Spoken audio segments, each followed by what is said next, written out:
खुद को साबित करना है, खुद को साबित करना है, हर मुश्किल को पार कर जाना है, जो कहते थे तुमसे ना हो पाएगा उन्हीं को करके दिखाना है। ठीक है, आद्विक एजुकेशन स्टडी में आप सभी का स्वागत है। देखिए हमारी लेक्चर चल रहे हैं, इनमें 10 क्वेश्चन कराए जाते हैं हर वीडियो में, मैथमेटिक्स के भी और जीके जीएस के भी। जीके जीएस के भी साइड में वीडियो दिखाई दे रही होगी आपके, जीके जीएस की भी वीडियो देख लीजिएगा। 10 क्वेश्चन सीरीज हमने नाम दिया है इन लेक्चरों का 10 क्वेश्चन सीरीज। ये 10 क्वेश्चन सीरीज आपकी एनटीपीसी के 2025 का जो एग्जाम आने वाला है तब तक ये 10 क्वेश्चन सीरीज चलेगी। और 10 क्वेश्चन ही नहीं, 10 क्वेश्चन से ज्यादा भी कराए जाएंगे आपके जीके जीएस के, चाहे मैथमेटिक्स के, चाहे रीजनिंग के। रीजनिंग भी स्टार्ट होने वाली है, आप बेफिक्र रहिए। तो अब आपको कमेंट करके बताना है कि आपको वीडियो कैसी लग रही है। वीडियो अगर आपको अच्छी लग रही है, कुछ समझ में आ रहा है, तो हम 10 क्वेश्चन से आगे भी ले जा सकते हैं। ठीक है, तो हम स्टार्ट करेंगे। खुद को साबित करना है, खुद को साबित करना है, हर मुश्किल को पार कर जाना है, जो कहते थे तुमसे ना हो पाएगा उन्हीं को करके दिखाना है। ठीक है, क्वेश्चन नंबर 11 करेंगे आज की वीडियो में। क्वेश्चन नंबर 11 में देखो, आपको साइड में दिखाई दे रहा होगा। क्वेश्चन नंबर 11 में क्या कहा है, बिंदु, दो बिंदु दे दिए, उसको मिलाने वाली रेखा वाई अक्ष के अनुपात में विभाजित कर दिया। वाई अक्ष मतलब क्या बवाल है जी, बवाल ये है। क्वेश्चन नंबर 11 देखो, क्वेश्चन नंबर 11 में एक बिंदु दे दिया, एक बिंदु दे दिया ये, और एक बिंदु मान लिया ये वाला, है ना, 2,3, है ना, थोड़ा सा नीचे लिख दो, 2,3। एक बिंदु ये दे दिया, मान लिया ए, मान लिया हमने इसको, और एक बिंदु 5,7 ये दे दिया। ठीक है, बी। अब देखो को मिलाने वाली रेखा ये मिला दीजिए हमने ना, ये मिला दी, और क्या रखा, वाई अक्ष के अनुपात में विभाजित करता है। अच्छा, वाई अक्ष पे मैंने एक बिंदु बताया था आपको, वाई अक्ष पर एक्स अक्ष पे बिंदु बताया था, याद है पिछली वीडियो का? पिछली वीडियो में मैंने कहा था जियोमेट्री की कि अगर वाई अक्ष पे हो कोई भी बिंदु, अगर वाई अक्ष पे हो तो उसमें एक्स का मान तो 0 लेंगे और वाई का मान कुछ भी हो सकता है, जो कि मैंने वाई ही मान लिया। मैं कह दूं एक्स अक्ष पर बिंदु बताइए, ये तो था वाई अक्ष पर बिंदु, क्या था, वाई अक्ष पर बिंदु। मैं कह दूं एक्स अक्ष पर बिंदु बताइए, तो एक्स अक्ष पर बिंदु आपका क्या होगा जी, एक्स अक्ष पर बिंदु, एक्स अक्ष पर बिंदु यानी कि पॉइंट्स, वो आपका एक्स अक्ष पे है ना, वाई का मान 0 हो जाएगा। वाई का मान 0 रख दिया, एक्स का मान एज इट इज रखा एक्स ही, ये एक्स अक्ष का बिंदु हो जाएगा। एक्स का मान यहाँ पे कुछ भी आ सकता है, प्लस के माइनस के, वो आप बेफिक्र रहिए। वाई का मान यहाँ पे कुछ भी आ सकता है, लेकिन ये फिक्स 0 है और ये फिक्स 0 है। कब है ये फिक्स 0, अगर वाई एक्स पे है तो एक्स का मान 0। अच्छा, बिंदु हमारा क्या होता है, बिंदु होता है जी एक्स कोमा वाई। देखो यहाँ पे एक्स का मान 0 दिखाई दे रहा है, बिल्कुल वाई एक्स पे एक्स का मान 0। यहाँ पे आपको क्या दिखाई दे रहा है, वाई का मान 0 दिखाई दे रहा है, इसका मतलब वाई एक्स पे सॉरी एक्स एक्स पे वाई का मान 0। ठीक है, तो वाई एक्स पर क्या रखा, जो बीच का बिंदु है ना, इनका बीच का नहीं कह सकते हम, कोई सा भी वो अनुपात हमें फाइंड करना, हम कह सकते हैं कि वाई एक्स पे बिंदु क्या रखा, तो वाई एक्स पे एक्स का मान 0 और वाई का मान एज इट इज, वो बिंदु हमें फाइंड करना। मान लिया हमने पी मान लिया, वो बिंदु नहीं फाइंड करना, वो अनुपात हमें विभाजित करती है। वो अनुपात किस अनुपात में विभाजित करती है, वो अनुपात हमें फाइंड करना। अनुपात मैंने कहा था आपको, जब भी अनुपात फाइंड करना पड़ जाए तो के अनुपात 1 लेना है। क्या लेना है, के अनुपात 1 लेना है। जब भी हमें अनुपात यानी कि रेशियो फाइंड करना पड़ जाए तो हमें के अनुपात 1 लेके चलना है। हालांकि फॉर्मूले में यहाँ पे क्या होता है, एम अनुपात एन होता है, ये फिक्स ही है आपका। जब भी आपको क्या के अनुपात फाइंड करना पड़ जाए तो आपको के अनुपात 1 लेके चलना है। मैंने आपको एक ट्रिक बताई थी इसकी, मैंने एक ट्रिक बताई थी कि बीच में चाहे ये वाला बिंदु दे रखा हो या ना दे रखा हो, बीच में ये बिंदु दे रखा हो या ना दे रखा हो, आपको इधर एज इट इज लिख लेना है इसको। सिंपल सी बात ये थी, याद आ गया कुछ? अब कहा था मैंने कि इसका पहले वाले का इसके पहले वाले के साथ गुना कीजिए, 5 के प्लस का चिन्ह लगाइए, पहले वाले की इसके पहले वाले में 5, 2 कम 2, और नीचे इन दोनों को जोड़ करके लिख दो k+1। बस इतना करना है आपको, इतना करना है जब अनुपात फाइंड करना हो, इतना करना है। अब क्या करो, इस पहले वाले के साथ 0 इसके इक्वल रख दो, 0 = 5k+2 और नीचे k+1। इसकी मल्टीप्लाई इधर करेंगे तो k+2 = 5k+2, ये आ गया, ये आ चुका। मतलब इसकी गुणा जब इसमें करेंगे तो ये 0 हो जाएगा ना, ये सारा ही 0 हो जाएगा। 5k+2 मतलब 2 तो इधर आ गया जी, -2 और = 5k, 5 अपॉन में चला गया -2, तो k का मान ये आ गया जी। k मतलब इसको हम -2:5 भी लिख सकते हैं, ऐसा लिख सकते हैं क्या, मतलब जब भी ये माइनस में आ जाए। देखो आंसर क्या दिया हुआ है इसका, एक तो दे रखा है, क्वेश्चन नंबर 11 कहाँ पे जा दिया, क्वेश्चन नंबर 11 5,2 आंतरिक क्या रखा, 5,2 वो 2,5 आंतरिक, मतलब 4 ऑप्शन दिए हैं आपको, है ना, 4 ऑप्शन दिए, देखो साइड में दिखाई दे रहे होंगे, 4 ऑप्शन दिखाई दे रहे होंगे। 4 ऑप्शन में 2,5 आंतरिक क्या रखा, अच्छा, एक चीज और ध्यान रखना, अगर आंतरिक आ जाए लिखा हुआ, इसका मतलब यहाँ पे प्लस आना चाहिए। अगर यहाँ पे प्लस आ रहा है तो आंतरिक आ जाएगा 2,5, ये ऐसा बनना है ना 2,5। अब ऐसा है ना, इसको रेशियो में 2,5 लिख सकते हैं, लेकिन इस माइनस से फर्क पड़ जाएगा। माइनस से क्या फर्क पड़ेगा जी? माइनस से फर्क ये पड़ेगा, अगर आंतरिक है इसका मतलब यहाँ पे प्लस है, यहाँ पे प्लस है। अगर क्या है, बाह्य है नीचे सबसे, डी ऑप्शन देखो, डी 2,5 आ रहा है मेरे हिसाब से तो यार, 2,5 बिल्कुल 2,5, 2,5 सही तो है। तो तीसरा ऑप्शन इसका सही है जी, है ना, तीसरा ऑप्शन इसका सही है, बाह्य 2,5, सिंपल। अगर बाह्य आ रहा, बाह्य क्यों आया, ऑप्शन में तो आंतरिक भी दे रखा है जी। अगर आंतरिक, अगर यहाँ पे प्लस है तो आंतरिक लगाएंगे, यहाँ पे आंतरिक लिख देंगे। अगर प्लस है, यहाँ पे प्लस है तो यहाँ पे आंतरिक लिख देंगे, यहाँ पे माइनस है तो यहाँ पे लिख देंगे बाह्य। ये था जी ऑप्शन नंबर 3 इसका सही है। अच्छा, ऑप्शन नंबर 3 इसका सही है ना। एक बार पीडीएफ में चेक कर, मतलब आंसर चेक कर लेते हैं। आंसर तो डी ऑप्शन सही दे रखा, गलत है ना।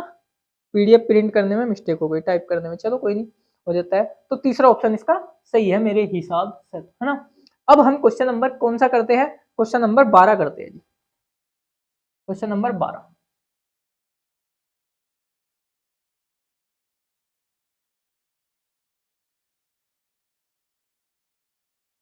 क्वेश्चन नंबर 12 क्वेश्चन में क्या कहा है, बिंदु ये दे दिया, एक तो दे दिया हमें 2,5, ठीक है जी, और एक बिंदु 3,9 ये दे दिया जी, चलो, और 4,1 ये दे दिया। से त्रिभुज का केंद्र ज्ञात कीजिए। अच्छा, मान लिया ये 3 बिंदु है, ये क्या है, 3 बिंदु है, और ये इस त्रिभुज के शीर्ष है। मान लिया ये हो गया 2,5 समझाने के लिए, 3,9, बाकी तो फॉर्मूला आपको डायरेक्ट लगाना, 4,1 कभी ऐसे करने लग जाओ, ऐसे नहीं करना। क्या करना है आपको, 3 बिंदु, इसका हमें क्या केंद्र ज्ञात करना, मतलब ये हमें फाइंड करना। तो पता क्या करेंगे, एक फॉर्मूला होगा, मान लिया केंद्र, या केंद्र ही लिख लो, या कुछ भी मान ले सकते हैं, इसको ओ मान लो। ओ इज इक्वल टू ना, पॉइंट है ये, चलो, एक्स कोमा वाई, ये क्या होगा, x1 प्लस x2 बटे 2, वो सॉरी x3 बटे 2, और y1 plus y2 plus y3 बटे 2, ये इसका फॉर्मूला होता है। अगर मैं फॉर्मूला ना लगाऊं, डायरेक्ट डायरेक्ट देखो, इसका पहले वाला, इसका पहले वाला, इसका पहले वाला, मतलब x1 y1 मान लो इसको, x2 y2 मान लो, x3 y3 मान लो, इन तीनों के पहले वाले जोड़ करके लिख दो, कितना आ जाएगा, 2 3 5 और 4, चलो 2 प्लस 3 प्लस 4, है ना, 3 आ जाएगा जी नीचे। फिर y1 5, डायरेक्ट नहीं करते, 9 प्लस ये कितना आ जाएगा 1, और बटे में 3, जोड़ लो इनको और भाग कर लो, 4 3 7 और 2 9, 9 3 से जब काटेंगे तो 3 आ जाएगा जी। 9 1 10 15, 15 को 3 से 3,5, 3,5 इसका आंसर है जी, 3,5 इसका आंसर है। तो देखते हैं कितना, 3,5, ऑप्शन नंबर 4 इसका सही है ना, ऑप्शन नंबर 4 इसका सही है, ऑप्शन नंबर 4 इसका सही है। तो ये फॉर्मूला आपको याद रखना है, जब भी 3 शीर्ष दे दिए, किसी त्रिभुज के 3 शीर्ष दे दिए गए हैं, उसका हमें केंद्र पूछ लिया है, तो आपको ऐसे ही करना होगा, ठीक है, नोट करते चलना है साथ साथ। क्वेश्चन नंबर 13 देखो, त्रिभुज के एरिया फाइंड कीजिए, लिख भी रखा है एरिया फाइंड कीजिए। एरिया मतलब क्षेत्रफल फाइंड करना। देखो एक क्षेत्रफल का एक फॉर्मूला बता दूंगा आपको, बहुत आसान सा है और मजे का फॉर्मूला है यार, है ना, मजे का फॉर्मूला है। देखो एरिया फाइंड, जब भी एरिया फाइंड कह दे, मतलब मैं क्वेश्चन लिख लेता हूं पहले। देखो क्वेश्चन नंबर 13, 1,0, ठीक है जी, -1,0, चलो, और 0,1, 0 ही ज्यादा आ रहे हैं। त्रिभुज का क्षेत्रफल, जब 3 शीर्ष दिए और त्रिभुज का क्षेत्रफल पूछ ले, तो पता क्या करना है आपको, जब 3 शीर्ष दिए हो, 3 वर्टेक्स दिए हो और त्रिभुज का क्षेत्रफल पूछ लिए, तो आपको क्या करना है, एक फॉर्मूला लिखना, सिंपल सा फॉर्मूला है, क्षेत्रफल इज इक्वल टू 1/2, 1/2, और ये हमेशा किसके मोड के अंदर होता है, क्योंकि क्षेत्रफल हमेशा माइनस में नहीं आता, क्षेत्रफल माइनस में नहीं आता कभी भी, ये ध्यान रखना आपको, जैसे दूरी माइनस में नहीं हो सकती, ऐसे ही क्षेत्रफल मोड के अंदर होता है हमेशा। क्या करना है आपको, लिखना है x, फिर ब्रैकेट लगाना, फिर x, फिर ब्रैकेट लगाना, फिर एक्स, फिर ब्रैकेट लगाना, इनके बीच में प्लस प्लस कर दो। यहाँ पे y माइनस वाई लिखना, इन ब्रैकेट के अंदर y माइनस वाई लिखना और y माइनस वाई लिखना। अब वो पता क्या करना, आपके पास एक एक गिनती आती होगी आपको, है ना, आती है 1 2 और ये होगा 3। एक बाद फिर एक के बाद 2 आएगा, 2 के बाद 3, 3 के बाद फिर से एक पे ही आ जाएंगे हम ऐसे। जैसे कि मैं अगर कह दूं, लिखो जी 1 2 3, फिर स्टार्ट करेंगे हम 1 से स्टार्ट करा था हमने यहाँ पे, अब 2 से स्टार्ट करेंगे, 2 3, 3 के बाद 1 1। अब यहाँ पे 1 से स्टार्ट कर रखा, यहाँ पे 2 से स्टार्ट कर रखा, यहाँ पे 3 से स्टार्ट करो, 3 और फिर 1 और फिर 2। ओके, सिंपल सी बात है। अब इसमें मान रखने हैं जी आपको, मान कैसे रखोगे आप बताओ। इसको x1 y1 मानो, x2 y2 मानो, x3 y3 मानो, है ना। 1 मिनट से भी कम का ही सवाल है, लेकिन आपको क्या करना है, प्रैक्टिस करनी है आपको। प्रैक्टिस जरूरी है, बस प्रैक्टिस जितनी भी ज्यादा प्रैक्टिस करोगे। और प्रैक्टिस के लिए अब आपको क्वेश्चन चाहिए, पिछले ईयर के क्वेश्चन चाहिए ना प्रैक्टिस के लिए, तो भाई वो आप बता दो एक बार कमेंट करके कि हमें चाहिए। आपको पीडीएफ एकदम तैयार करके दी जाएगी, ठीक है। आप बेफिक्र रहिए इस बारे में, इस बात की टेंशन मत लीजिए। x1 का मान रखो 1, चलो जी ठीक है।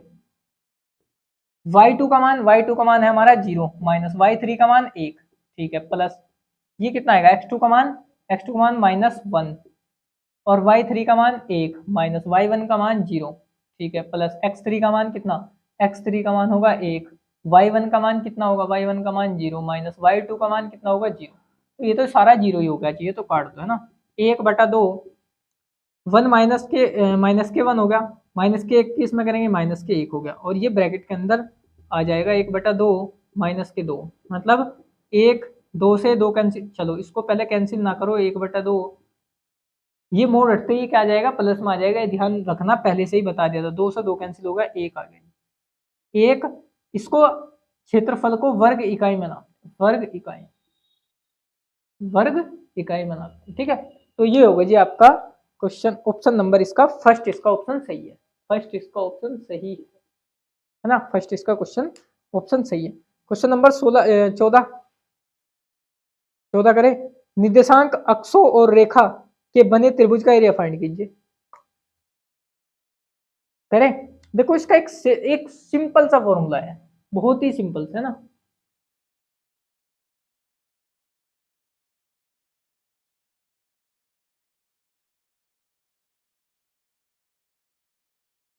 क्वेश्चन नंबर 14, एक बहुत ही सिंपल सा फॉर्मूला है, निर्देशांक अक्षों और रेखा, रेखा में कितनी दे दी 2x + 3, वो वाली रेखा नहीं यार जो आप सोच रहे, का एरिया फाइंड। एक क्षेत्रफल का एक फॉर्मूला है इसका सिंपल सा, 1/2, जब भी ऐसी रेखा दी होगी 1/2 क्या करना है आपको, c² कर देना है।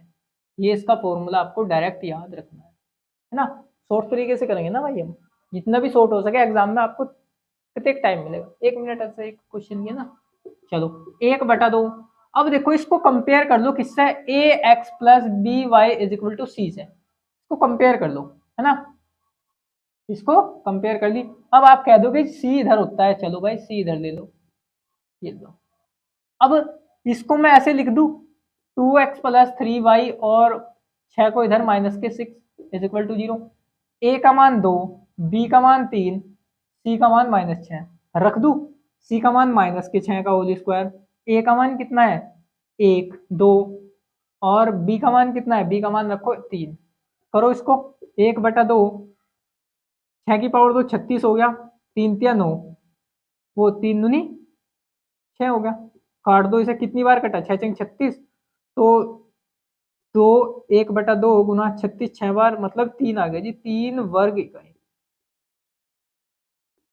3 वर्ग इकाई। ऑप्शन देखते हैं जी कौन सा ऑप्शन सही है। 3 वर्ग इकाई, ऑप्शन नंबर इसका फर्स्ट क्या है जी, फर्स्ट या थर्ड, लास्ट, यही बस यही है।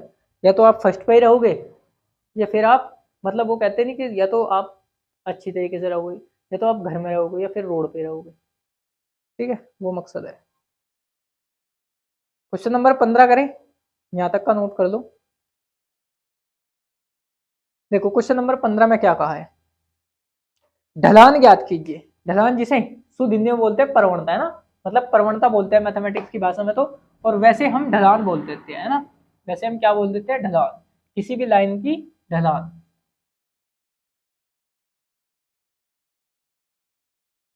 चलो क्वेश्चन नंबर 15, हमें दो बिंदु दे दिए 3,4 एंड कौन सा दे दिया भाई 4,5।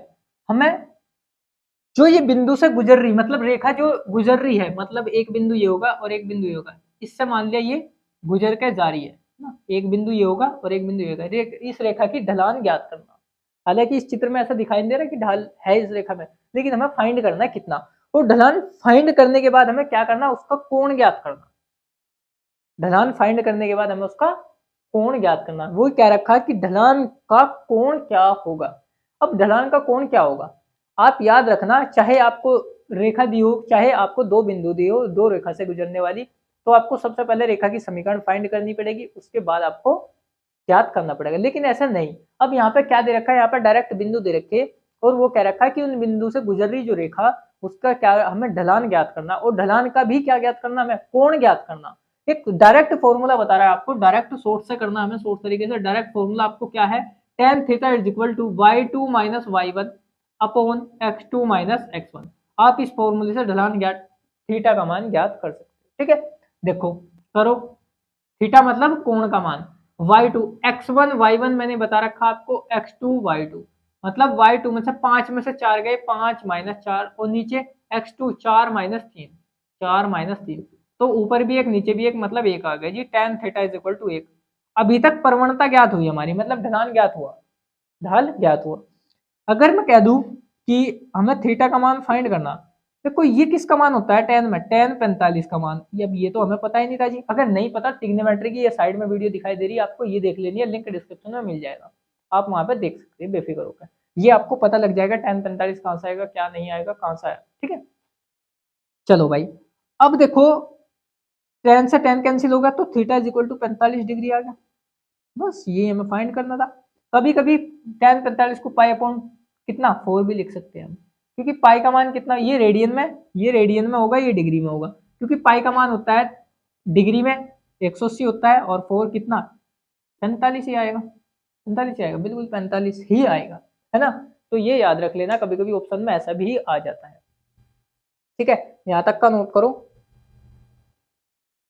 क्वेश्चन नंबर क्या करेंगे हम, 16 करेंगे जी, क्वेश्चन नंबर 16 करेंगे। ठीक है, चलो कोई भी अगर डाउट हो तो डाउट ग्रुप ज्वाइन कीजिए, आप वहां पे स्क्रीनशॉट लो, है ना, कहीं से भी कोई भी क्वेश्चन में अगर डाउट दिखाई दे रहा हो कि हाँ मैं यहाँ पे नहीं समझ में आया, स्क्रीनशॉट लो आप वहीं से, और आप डाउट ग्रुप में शेयर कर दीजिएगा उसको, आपको आंसर मिल जाएगा। बस इतना करना है आप, है ना, लिंक डिस्क्रिप्शन में है डाउट ग्रुप का भी, और जहाँ पे आपको ये पीडीएफ मिलती है ना, इन क्वेश्चन की ये पीडीएफ है, ये वाली जो पीडीएफ दिखाई दे रही है आपको, ये पीडीएफ दिखाई दे रही आपको, ये टेलीग्राम चैनल पर ही मिलेगी। ठीक है, बेफिक्र रहिए, है ना। तो टेलीग्राम चैनल का लिंक डिस्क्रिप्शन है, हो मतलब पीडीएफ लिंक लिखा होगा वहां पे, और पीडीएफ लिंक आप वहां पे क्लिक करिए, आप पीडीएफ मिल जाएगी आपको। क्वेश्चन नंबर 16, 16 है, 16, 16, एक तो माइनस 16, एक तो माइनस के 2,5, एक बिंदु तो ये दे दिया, 1,3, एक बिंदु ये दे दिया, से गुजरने वाली सीधी रेखा का समीकरण ज्ञात कीजिए। देखो जब भी अगर दो बिंदु दे दिए, अभी तक तो हमने ढाल ज्ञात करा, दो बिंदु दे दिए, रेखा की समीकरण मतलब उसका ढाल की हमने क्या ज्ञात किया, हमने ज्ञात किया ढाल ज्ञात किया और उसका कोण ज्ञात किया। चलो वो तो छोड़ दो, है ना। अब दो रेखा दे दी, मतलब दो बिंदु दे दिए, और दो बिंदु से मान लिया कोई रेखा जा रही है ऐसे, है ना, दो बिंदु से ये जा रही है वही रेखा। अब हमें इस रेखा की समीकरण ज्ञात करना, इस रेखा का समीकरण ज्ञात करना। तो इस रेखा का समीकरण का फॉर्मूला है डायरेक्ट फॉर्मूला, रेखा का समीकरण, रेखा का समीकरण, इसको x1 y1 मान लेना सबसे पहले, x2 y2 मान लेना। ठीक है, रेखा का समीकरण क्या होती है, y minus y1 is equal to y2 minus y1 upon x2 minus x1, ये होती है पूरी की पूरी प्रवणता, यहाँ से और यहाँ तक की पूरी पूरी प्रवणता ही है, और x माइनस x1। देखो ये एक्स्ट्रा जुड़ जाते हैं बस इसमें दो, बाकी प्रवणता में बाकी सेम है सब। मान रख दो इसमें, y तो एज इट इज रहेगा, y1 का मान है हमारा कितना 5। ठीक है जी, इसका मान पूरे का भी क्या आया था, नहीं वो तो अलग था। चलो y2 का मान कितना 3 माइनस y1 का मान है 2 तो 5 हो गया। x2 का मान कितना, x2 का मान 1 माइनस और x1 का मान 2 है तो प्लस हो जाएगा यहाँ पे क्योंकि एक माइनस इसका है। चलो x और x1 का मान कितना है -2 तो प्लस के 2 हो जाएगा। समझ गए बात को, समझे। चलो y माइनस 5, 3 2 5 हो गया और नीचे 3 हो गया x प्लस 2। अच्छा इस 3 की मल्टीप्लाई इधर कर लो, कुछ गड़बड़ तो नहीं, 3 की मल्टीप्लाई इधर कर लो 3y और 3 पंजे 15 हो गया जी, इज इक्वल टू 5 के अंदर कर लो 5x और 5 दूनी 10। अब एक काम करो 3y, ये 5 को इधर ले आओ तो 5x हो गया माइनस के 15, जब इधर जाएगा तो जुड़ जाएगा, कितना हो जाएगा 25 हो जाएगा। तो ये इसका आंसर, कुछ मिस्टेक तो नहीं किया यार, एक बार चेक कर लेते हैं आंसर। क्या ये दे रखा क्वेश्चन नंबर 16, ऐसा तो कुछ आंसर नहीं है। -2,5 ये भी सही है, 1,3 ये भी सही है ना। y2 चलो y2 का मान 3 हो गया, y1 सॉरी हाँ मिस्टेक हो गया, y2 का मान ये होगा, y1 का मान हो गया जी 5 तो यहाँ पे 5 रखो, अब ध्यान बस है ना। तो माइनस के 2 बचेंगे जी, -2। अब -3 की तो इधर कर ली, -2 किसके साथ करेंगे -2x, -2 किसके साथ करेंगे -4।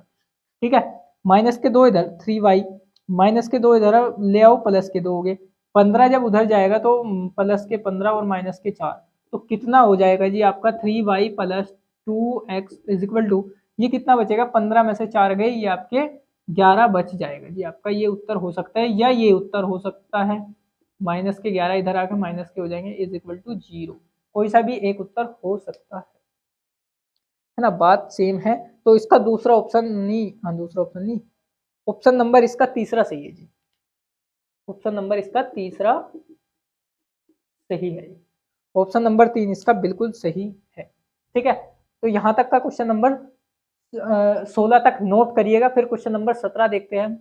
कर लिया, चलो देखो क्वेश्चन नंबर 17 देखते हैं जी। अब हम क्वेश्चन नंबर 17 में क्या कहा है, कहाँ पे जा दिया, के का मान ज्ञात करना। चलो अभी रुको, 17 में क्या कहा है, के का मान ज्ञात कीजिए। समीकरण, दो समीकरण दे दी, चलो लिख लेते हैं पहले क्वेश्चन नंबर 17, और दो समीकरण दे दिए मैं 2x + 3y 2x + 3y + 11 is equal to 0, एक तो हमें ये दे दी चलो, और 6x + ky + 33 is equal to 0, एक समीकरण ये दे दी। और हमें क्या करना, रेखाएं संपाती है तो क्या ज्ञात करना, के का मान ज्ञात करना। देखो सबसे पहले इन ऐसे सवालों करने का थोड़ा सा बेसिक है, वो बेसिक मैं तीनों रेखाएं बताना चाह रहा हूँ। देखो तीनों रेखाएं किस किस प्रकार की हो सकती है। सबसे पहले दो रेखाएं ऐसे भी हो सकती है, रेखा फर्स्ट और रेखा सेकंड, मतलब एक दूसरे को आपस में कट कर देते हैं, जैसे कि इसको बोलते हैं हम प्रतिच्छेदी रेखाएं। क्या, प्रतिच्छेदी रेखाएं, प्रतिच्छेदी रेखाएं पहली कंडीशन। कंडीशन दूसरी आपकी क्या होगी, दो रेखाएं समांतर भी हो सकती है। समांतर का मतलब जी ये होती है कि अगर इनको मैं कितना भी बढ़ा लूं, कितना भी बढ़ा लो, वे मिलेंगी नहीं आपस में, कभी नहीं मिलेंगी। आप अनंत तक बढ़ा लो चाहे कहीं तक भी बढ़ा लो, ये होती है समांतर रेखाएं। मतलब यहां से यहां तक की भी दूरी सेम और यहां से यहां तक की भी दूरी सेम। दूसरी कंडीशन आपकी होगी, इसको बोलते हैं हम क्या, समांतर रेखाएं, समांतर रेखाएं, रेखाएं। ठीक है जी, तीसरी कंडीशन बताओ जी। तीसरी कंडीशन आपकी दो रेखाएं आपकी ऐसी भी हो सकती है, एक रेखा होगी यहां से यहां तक की, ठीक है जी, दूसरी एक रेखा इसी के ऊपर हो सकती है, हो सकती है नहीं, बिल्कुल सही बात आपने सही कहा जी, हो सकती है। क्या ऐसा हो सकता है, बिल्कुल ऐसा हो सकता है कि एक रेखा दूसरी रेखा के ऊपर हो सकती है, हो सकता है ऐसा। इसको बोलते हैं हम कंडीशन संपाती, संपाती रेखाएं। क्या बोलते हैं, संपाती रेखाएं। ये हो गई जी बात। तीन रेखाएं हमारी होती है, अब इनकी कंडीशन भी होती है कुछ। कंडीशन क्या होती है, प्रतिच्छेदी रेखाएं की कंडीशन होती है a1/a2 बराबर ना हो b1/b2 के, ये कंडीशन होती है इसकी। C1 बटे C2 बराबर हो। अब ये A1 B1 कहां से आए जी, अभी बताऊंगा ये भी क्या होते हैं। समांतर रेखाएं की कंडीशन, समांतर रेखाएं की कंडीशन हमारी कैसी होती है कि A1 बटे A2 is equal to B1 बटे B2 बराबर होंगे। ये आपकी तीसरा बराबर हो या ना हो, शुरू के दो बराबर जरूर हो। संपाती रेखाएं में कंडीशन, अच्छा ये तीसरा बराबर नहीं होता, तीसरा बराबर नहीं होता C1 बटे C2, ऐसे ही आपको याद रखनी है बिल्कुल क्लियर तरीके से। अब तीसरी जो होती है हमारी संपाती, तीसरी कंडीशन, ये फर्स्ट कंडीशन थी हमारी। संपाती रेखाएं में क्या होता है जी, A1 बटे A2 बराबर होता है B1 बटे B2 बराबर होता है C1 बटे C2। अच्छा आप ये इस क्वेश्चन का बेसिक बताओ ना, बस और कुछ नहीं भाई, इसी क्वेश्चन का बेसिक है, लेकिन इसमें संपाती रेखाएं दे रखी है, तो संपाती रेखाएं हमारी संपाती दे रखी है ना, चेक कर लेते हैं। संपाती दे रखी, तो संपाती का एक हो सकता है आपको कैसी कंडीशन दी हो, ये वाली समांतर रेखाएं वाली कंडीशन दे दे। क्वेश्चन एग्जाम में मैंने तीनों कंडीशन आपको बता दी। अच्छा इनके दूसरे नाम भी होते हैं, दूसरे नाम भी देखो, ये रेखा एक दूसरे को कट कर रही, कितनी बार कट कर रही, ये आपकी एक बार कट कर रही, तो इस वाली कंडीशन को हम पता क्या कहते हैं, केवल केवल एक हल, एक हल, केवल एक हल, इस वाली कंडीशन का ये भी नाम हो सकता है। प्रतिच्छेदी रेखाएं ना कह करके केवल एक हल कह भी देगा वो, तब भी आपको यही करना है। अच्छा समांतर रेखाएं, समांतर रेखाएं का मतलब होता है कोई हल नहीं, कोई हल नहीं। अच्छा जी याद कैसे होंगे, कोई हल नहीं, याद देखो कैसे होंगे। जितनी बार रेखाएं एक दूसरे को कट कर रही है, मान लिया ये रेखा, देखो एक रेखा दूसरी रेखा को कट करी, एक बार कर रही, तो इसका मतलब एक हल, ये मैंने पहले कह दिया एक हल। ये रेखा इसको कहीं नहीं कट कर रही, ये तो मैंने निशान इस वजह से लगा रखे ताकि दूरी आपको समान रहे। ये रेखा कहीं नहीं कट करने की, इसका मतलब कोई हल नहीं। अच्छा ये कितनी बार कट कर रही है जी, ये देखो यहाँ भी कट कर रही एक रेखा दूसरी को, यहाँ भी यहाँ भी यहाँ भी यहाँ भी बहुत जगह कट कर रही, इसका मतलब इसको लिख सकते हैं हम अनेक हल, अनेक हल, इसका नाम ये भी आ सकता है। अगर संपाति की जगह, संपाति की जगह इस क्वेश्चन में अनेक हल कह देता, तब भी हमारी कंडीशन संपाति ही लग जाती। ये आपको बात याद रखनी। बताओ क्लियर हो गया का बेसिक, करे क्वेश्चन बिल्कुल ठीक है।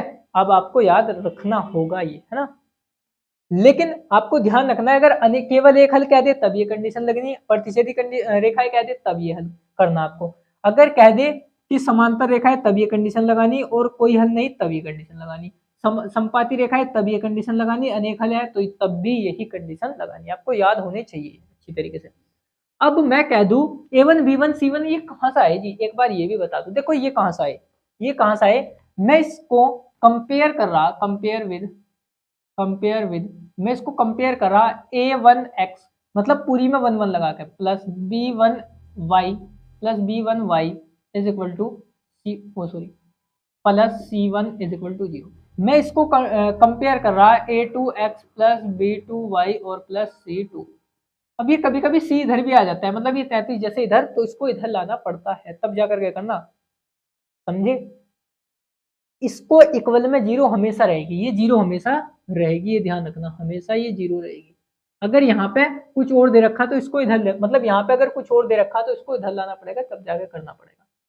अब ये फिक्स है, ये आपकी कंपेयर ही नहीं सही करनी। देखो A1 का मान 2 है, हमें क्या रेखा दे रखा, जब संपाती रेखा है, संपाती रेखा है, तो आपको संपाती रेखाएं की एकदम कंडीशन ध्यान आ जाए। संपाती रेखाएं की कंडीशन क्या होती है, संपाती रेखाएं की कंडीशन A1 बटे A2 बराबर B1 बटे B2 होता है, याद है, C1 बटे C2 होता है, ये लिख रखा है ना, ये तो है संपाती रेखाएं की। लगा दो संपाती रेखाएं, जब क्वेश्चन में कह रखा तो संपाती वाली लगाएंगे, और क्वेश्चन में प्रतिच्छेदी कह रखा तो प्रतिच्छेदी वाली लगाएंगे, ध्यान रखना।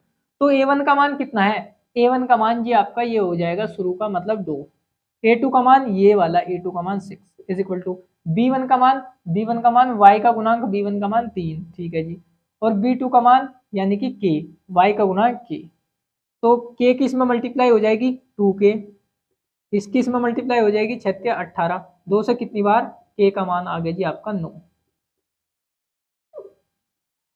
k का मान आ गया जी आपका 9। बताओ क्लियर है क्या बात, क्लियर है। अब इसके जैसा क्वेश्चन एक और देख ले, बिल्कुल देख ले, क्वेश्चन नंबर 18, दो प्रणाली का कोई हल नहीं है तो k का मान ज्ञात कीजिए। अभी तक मैंने कहा था आपको, और हाँ है ना, मैंने कहा था आपको कि एनटीपीसी में से ये 31 तारीख को आया हुआ है। देखो सबसे लास्ट का क्वेश्चन, क्वेश्चन नंबर 18 कि के का मान ज्ञात करना और कोई हल नहीं, मतलब कोई हल नहीं, कौन कौन सी कंडीशन होगी ये नोट कर दो एक बार ना। अब मैं सारी कंडीशन मिला रहा, लगा रहा, सारी कंडीशन ये रफ कर। अब आपको ध्यान करना, कोई हल नहीं तो इसका मतलब कोई हल नहीं। चलो मैं आपको याद कराने की ट्रिक बताऊंगा ना। मैं एक बार क्वेश्चन लिख लूं, याद कराने की ट्रिक बताऊंगा। क्वेश्चन लिख लिया मैंने, 2x प्लस के वाई इज इक्वल टू 11। चलो एक लिख दिया 5x माइनस 7y और इज इक्वल टू 5, है ना। तो के का मान हमें फाइंड करना। सबसे पहले कोई हल नहीं है, कंडीशन को हमें पता लग गया कोई हल नहीं है। अच्छा कोई हल नहीं है तो इसका मतलब देखो, सबसे पहले मैंने आपको बताया था कि अगर इसमें जीरो बनाना पड़ेगा तो जीरो बना लो। 2x प्लस के वाई एज इट इज, इस 11 को मैं इधर ले आया, माइनस के 11 इज इक्वल टू जीरो। मैं इसको इधर ले आया 5x माइनस 7y, मैं इस 5 को इधर ले आया, माइनस के 5 इज इक्वल टू जीरो। बन चुकी बिल्कुल। अब इसको कंपेयर कर लो किससे, a1x plus b1y plus c is equal to zero. इसको कंपेयर कर लो किससे, a2 plus a2x plus b2y plus c2 is equal to zero, c1, है ना। अब इससे कंपेयर कर लो। अच्छा जी एक चीज ध्यान दो, हमने शुरू वाले भी पिछले क्वेश्चन में दो ही बराबर लिए थे, तीसरे वाले लिए जिससे हमें के का मान निकलना हो ना, उससे हम ले सकते हैं दोनों बराबर, है ना। अब देखो क्या है, देखो क्या है, अभी तीन बननी थी ना, यहाँ पे तीन कंडीशन मैंने शुरू के दो इक्वल रखे थे, शुरू के दो इक्वल रख लो, लास्ट के दो इक्वल रख लो, लेकिन उसमें के होना चाहिए जो हमें के का मान फाइंड कर रहे हो, है ना, ये ध्यान रखना। अब आपको कंडीशन दी हो जब कोई हल ना हो, कोई हल न हो। अच्छा कोई हल न हो का मतलब ये है कि आपस में एक दूसरे को कट नहीं कर रही रेखा। जब कट नहीं करती तो मतलब कैसी होती है रेखा है, जब कट नहीं करती तो इसका मतलब समांतर होती है। और समांतर की कंडीशन मैंने बताया था आपको, a1 बटे a2 बराबर होता है b1 बटे b2। तीसरे वाला बराबर नहीं होता है c1 बटे c2। चाहे इसको लिखो भी ना, चाहे इसको लिखो भी ना, चलो लिख ही दो, बराबर नहीं होता है c1 बटे c2। हमें इससे कोई मतलब नहीं। शुरू के ये दो इक्वल होते हैं, देखो ये दो लाइन इक्वल है, ये दो लाइन इक्वल है, इसका मतलब ये दो इक्वल है, ये याद रखने का तरीका समझ गए। चलो अब करो भाई, इसमें मान रख दू, a1 का मान है, चलो यहीं पर मान रख दो, a1 का मान कितना है, इसके बाद ये करना है आपको। a1 का मान कितना है, a1 का मान x का गुणांक मतलब 2, a2 का मान कितना है 5, ठीक है जी, b1 का मान कितना है k, ठीक है जी, और b2 का मान कितना है 7। क्या सही रख दिया, नहीं जी, क्यों, यहाँ पे माइनस के साथ है, चिन्ह सहित लेना आपको मान, ये ध्यान रखना आपको, माइनस के साथ, 7 दूनी 14 माइनस के और बटे में 5 इज इक्वल टू इधर के। अच्छा ये आपका उत्तर आ रहा होगा माइनस के 14 बटे 5, तो माइनस के 14 बटे 5 ये ऑप्शन नंबर, ये होगा जी आपका ऑप्शन, ऑप्शन नंबर सेकंड इसका सही है। तो सेकंड इसका उत्तर सही है। बताओ क्लियर है क्या बात, ठीक है। देखो एक चीज और ध्यान रखना, पीडीएफ में थोड़ा सा टाइप करते समय क्या हो जाती है, मिस्टेक कभी कभी हो जाती है, आप उसको थोड़ा सा मैनेज करिएगा। और अब बाकी आपको पीडीएफ सही मिलेगी, अब से थोड़ा सा है ना कोशिश करेंगे ज़्यादा से ज़्यादा, टाइप करने में कोई दिक्कत हो जाती है, चलो कोई नहीं, है ना। तो मिलते हैं नेक्स्ट वीडियो में। और भाई एक बार आपको जरूर कमेंट करके आपको बताना है कि आपको समझ में आ रहा है या नहीं आ रहा है, बस इतना करना है आपको, बाकी और कुछ नहीं चाहिए आपसे, एक कमेंट चाहिए बस आपका, ठीक है। तो क्वेश्चन नंबर 18 तक ही कंप्लीट हो गए। हो सकता है इसके क्वेश्चन आगे भी अगर मिलेंगे तो आगे भी आपको ऐसे ही कराए जाएंगे। ये प्रीवियस ईयर के क्वेश्चन है, 2021 के ही चल रहे हैं अभी, और चैप्टर वाइज चल रहे हैं। सभी वीडियो को जरूर देखिएगा, हो सकता है आपके एग्जाम में इस पर बेसिक कॉन्सेप्ट, इनके कॉन्सेप्ट से आपको वहां पर क्वेश्चन मिल जाए तो बड़ी अच्छी रहेगी बात, ठीक है। मिलते हैं नेक्स्ट वीडियो में, धन्यवाद, बाय बाय, टेक केयर।